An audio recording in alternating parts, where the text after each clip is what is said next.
Praise the lord. ఈరోజు కీర్తనల గ్రంథం 87వ అధ్యాయాన్ని చదువుకుందాం.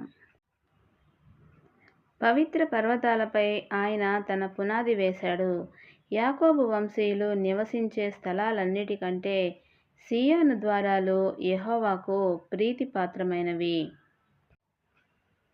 దేవుని నగరమా, నీ గురించి చాలా గొప్ప విషయాలు చెప్పి ఉన్నాయి. రాహాబు, బబులోను నన్ను ఎరిగిన జనాలలో ఉన్నాయని తెలియచేస్తాను. ఇవిగో, ఫిలిష్తీయ, తూరు, కూషు, వీటిలో ఒక్కొక్క దాని గురించి కూడా ఇది సీయోనులో పుట్టినది అంటారు. సీయోను గురించి ఇలా కబుర్లాడుకుంటారు. ఆ జనం, ఈ జనం అందులో జన్మించాయి. సర్వాతీతుడు దానిని సుస్థిరం చేస్తాడు. యెహోవా జనాలను నమోదు చేయిస్తూ ఇలా అంటాడు, ఈ జనం సీయోనులో జన్మించింది.